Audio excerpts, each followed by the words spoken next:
Hi, and welcome to a late season episode of Plant Talk. We're here with a 3-year-old Yuzu tree, Yuzu, Y-U-Z-U, and I just thought it would be fun to spend some time with this beautiful plant.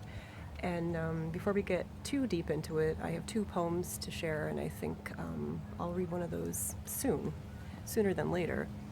So this is a citrus, and you can see the like most citruses, have beautiful thorns, and we always think about the things that are so precious we often have to work for.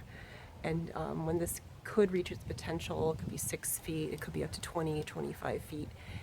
These beautiful thorns give it protection, and those willing to go through the trials and tribulations maybe get the fruit before it falls from the tree and it's past its prime, the fruit itself. Like most citrus trees, it's my understanding, they have these kind of lobed leaves like that, the 2 lobes, very leathery leaves. If we could look really closely, you can actually see the oil ducts where you'd get the petit grain oil, actually. If you hold it up into the light, you could see that. There's so many citruses, and I find I love working with yuzu. This is generally from Japan, like most citrus trees, or originated, let's just for argument's sake say China, the mainland China up to the Yangtze River and elsewhere. And then through the love of the citrus fruits, they became hybridized over time through the bees and through humans, and they migrated from Asia westward, and then of course further westward across the Atlantic, or the Pacific if you want to say east. And as we know, many beautiful citruses grow and are renowned in Spain and Italy, and in the perfume industry and flavors, and like grapefruits, oranges, and lemons, Florida, California. But I'm going to focus on yuzu. So again, Y-U-Z-U, Citrus junos, Junos. I believe I'm pronouncing that right, Junos. So I don't want to sacrifice too much of a leaf, but if you could see the beautiful petit grain. So on that note, actually, the citrus trees, regardless of the citrus, there are so many types of citruses, again, hybrids. You can get an oil from the fruit, which is what I will be focusing on. You can get an oil from the leaf, so the petit grain for those tiny these little oil sacs you can see. Leaf oil, and of course the blossom. So many people know the orange blossom or neroli, which is a different citrus. The yuzu is generally, and I'm looking at some of my notes, I have to talk about a small aircraft going ahead. This plant in a second. This is a hybrid of the Satsuma Mandarin, which is really sweet, and then the Aichang Papita, if I'm saying that right, which is more of a very, very bitter, almost not wanting to eat. So a nice hybrid, and this will generally be a roundish, plump, orange to yellow. And it's nice to think about talking about those colors this time of year. It's November 1st. So this is that time when those we start to see the carotenoids and other beautiful things like that coming out in the trees before they shed their leaves. So let me read a poem first, and then we'll talk about this particular plant. It was kind of not challenging, because I didn't look that hard, but interesting to not find too many poems about citrus trees. I'm sure if I looked longer and deeper, I'd find something. But I found this one it's about orange. This is an American poet, Lissa Miller. It's called Among the Orange Groves. And I'm just thinking about the personality of citrus, but I'll pause on that as I'm looking at this. So, among the orange groves, wherever I am, the stars are, and the stars dissolve. Resistant perfume of a dizzy mood, shadows can't keep still beneath the trees. Nobody misses the past. It's dark and darker green, its flocks of crows by a dry riverbed. The crows settle, the crows leave trinkets in the leaves.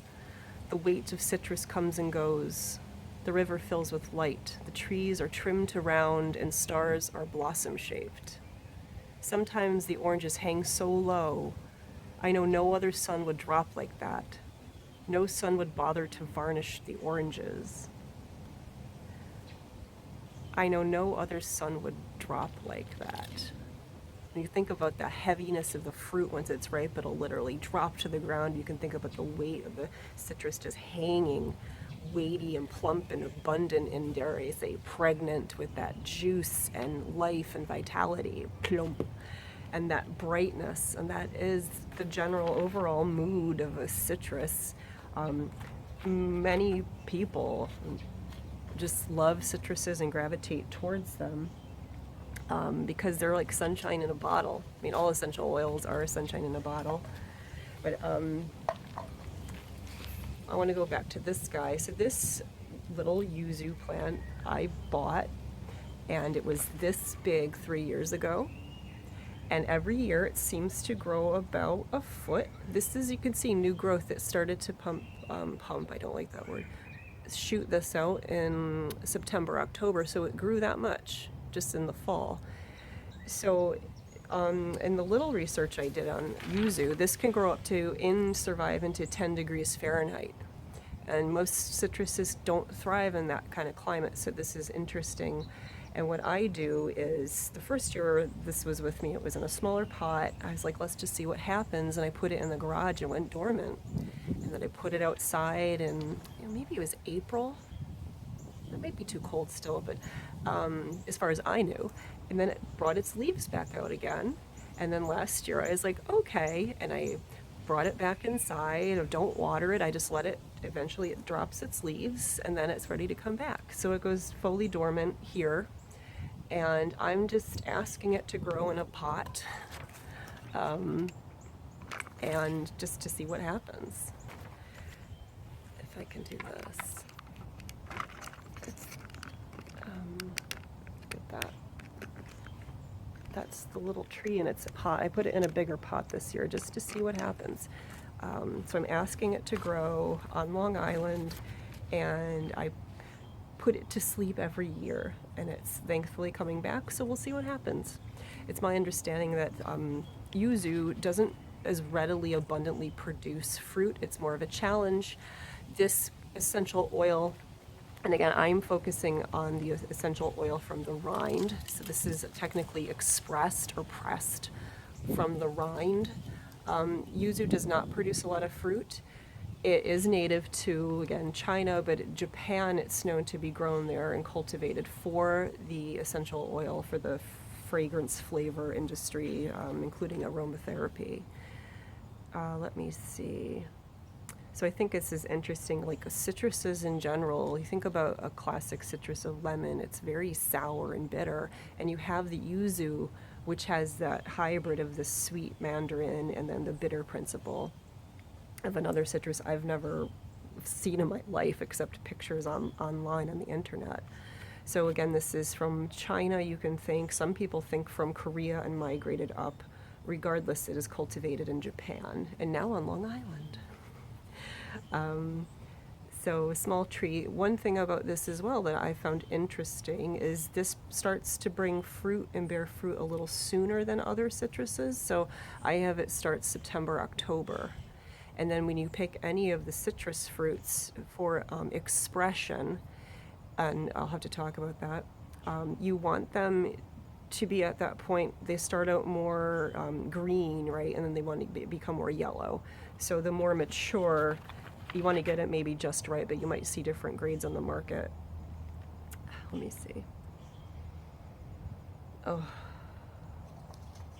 I just want to smell this. We have to talk about expressed.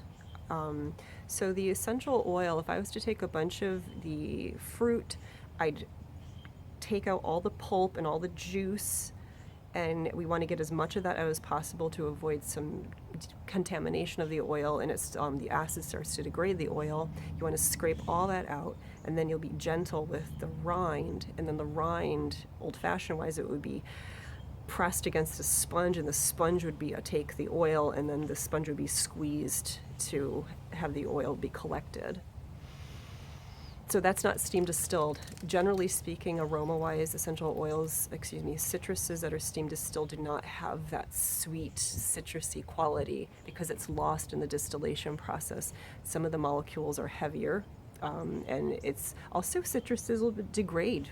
Um, they're high in terpenes, very high in terpenes, and essential oils that are distilled, for the most part, do not have a color. For the most part, as a general rule. Citrus fruits, because they're expressed, have a color. Shockingly, right? It's coming from a yellow orange fruit, and that will have those beautiful color molecules in there. Fresh, bright, light. I'm a bit snobby. I do love working with yuzu. It unfortunately, because it doesn't produce as much fruit, it's cultivated more so in Japan, of course other places, but Japan it's known for cultivation. It's more of an expensive citrus. The oil, I mean, I'm trying to think how much it could cost. It could be much more expensive than a bottle of lemon. I mean, at least 3 times expensive, I'd say, from personal experience. Oh my goodness. So we talked about expression, the thorniness. We can probably smell and talk about the oil. It's fun. There is that bitter sweet. There's the fresh quality.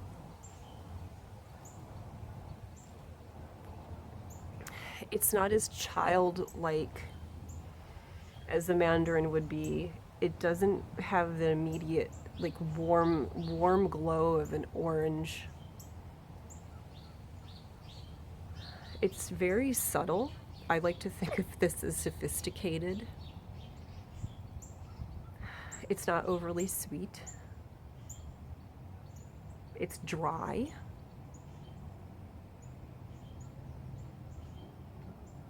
There's a bit of a reservation to it, a bit of a reserve. It's not shouting like, look at me, sunshine. I do want to say that the citruses in general are about abundance and joy, but this one has more of a restraint.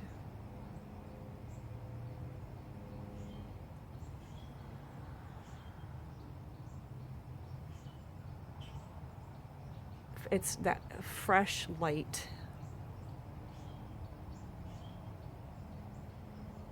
Why was I just seeing blue? It's thinking it's cool, calm, and collected. It's not childlike and joyful. You have more of that. So there's the Mandarin, little bit of sweetness, but there's more of that bitter principle. If you smell like bergamot or those more bitter types.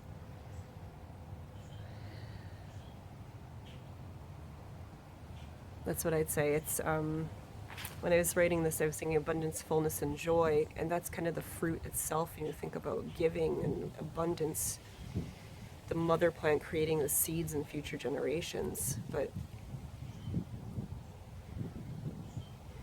it's really clean,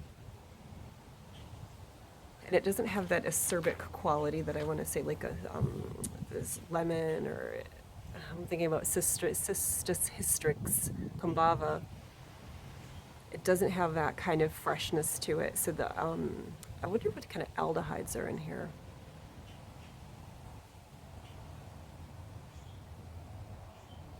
It's a quiet joy. It's a very quiet plant, more of that demure. And just reflecting on the cold temperatures it can grow in. If I can grow and survive 10 degrees Fahrenheit, think about that coolness and that resilience and that,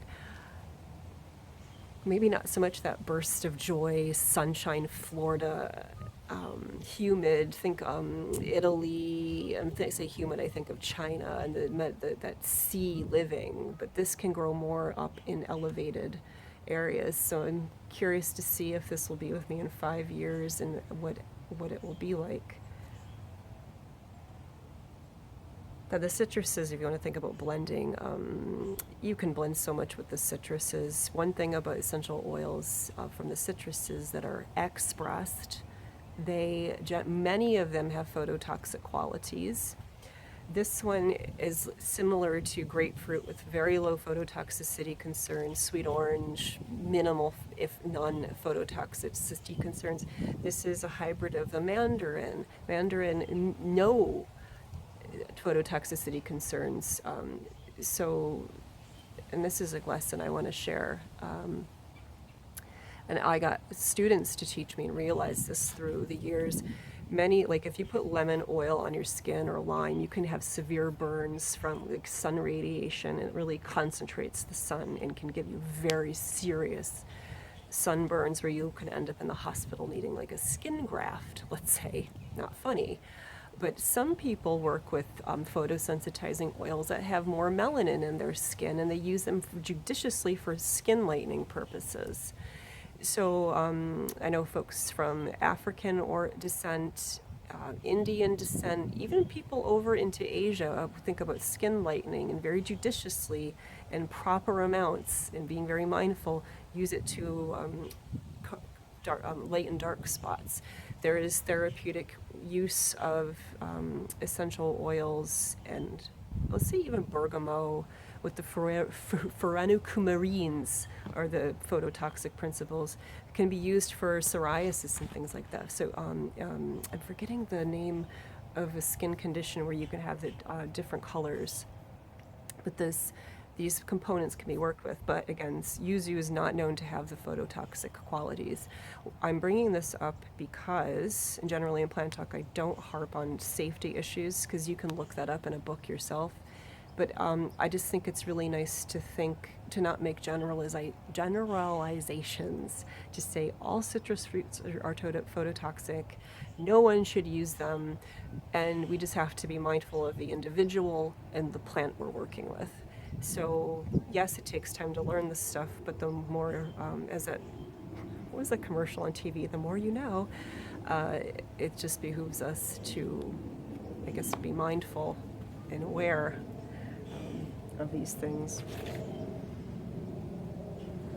Yeah, I'm gonna write this down for myself. I love to work with Yuzu. I rarely work with any of the other citruses. I have worked with Mandarin just because of its gentleness, and when I'm working with people in a general public situation, the citruses, many people know them, they consider them like safe friends versus if I was to introduce someone they've never known. But Mandarin is like a warm hug, and Yuzu is like a sophisticated aunt who's there, and she lives in the colder climates, and she can, I guess she's a she can watch over you and give you care, but she's not running after you, like smooching you with lots of hugs and showering you with sunshine. And this isn't grandma, this is like auntie. This is sophisticated auntie who travels to Japan and wears really elegant clothing. I'm just writing this down. Sophisticated lady. So I'm going to share another last poem, and we're at kind of the usual plant talk length duration. Another American. I hope I am not butchering this person's name. This is called Five by Demarian Gibson. Called Five. I can hear that the birds are out. I saw the woodpeckers are out, and I've seen some flickers out. So it's that kind of time before they leave. Such a sweet sound. I remember the smell of citrus in antebellum summers. I cried under the clementine tree on Chinese New Year in hopes that something sweeter than what we had would grow from the tears. I remember the aftertaste of the lemons that life gave me. My hands are quite pruned, yet I still squeeze. I remember the first time I heard my great-grandmother preparing yams before Sunday service. I pray there will never be a last, in quotes. I remember how my eyes would light up when they'd observe the sun-dried tomatoes my cousin cooked his pasta with, and the tenebrous sight of blood-pervading gravel not too far from his garden. I remember grasping white lilac in my left palm, believing that my touch would enable them to thrive forever. I mean, there's a lot there. I want to read more about this poet. But that aftertaste of the lemons that life gave me, my hands are quite pruned, yet I still squeeze. And the lemon itself, the citruses themselves, several, there's acid, right? They're etching and cleansers. And I was reading about when people would work with the traditional expressed sponge method. It's really damaging all the acid on fingernails, and you can think your skin, like acid, etches. It's like etching away at things. But I find this poem, it's like it's touching on different citruses, and every stanza had a piece of food or fruit mentioned, which is really interesting. So I guess this wraps it up for Plant Talk, and this might be the last one of 2020. But I think it's just fun to end with citrus. This is the time when citruses start to bear their fruit, right? And we go to the southern climates. This is when people will start to have the really abundant, juicy, in-season citrus fruits. And think of, I'll speak for myself, in Christmas time, my mom would always put an orange in the bottom of my sisters and my stockings. An orange, yes, vitamin C when we need it, and supporting health, but oranges and citruses, because they were so exotic, right? People created orangeries. They could only be grown in specific climates. It was abundance and wealth. And I guess that's what citrus is abundance and wealth. And we are talking about the beautiful Yuzu in the Rutaceae family. Remember that this is doesn't give too much of its fruit. It can grow in colder climates than some other ones, and it's like that sophisticated, maybe a little cold, reserved, sophisticated beauty. So be careful of being plucked by thorns, and I guess this is it. I had no idea where this plant talk was going to go, so thanks for joining me. I hope you enjoy these. Get in touch. If you make it through these, let me know if you'd like to hear about something else.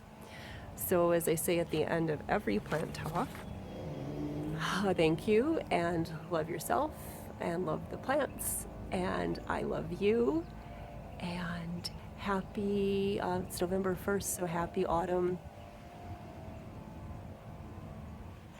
Yeah, it's very subtle. Gentle, subtle, sophisticated. So thanks for joining me, and I bid you well, parting with such sweet sorrow.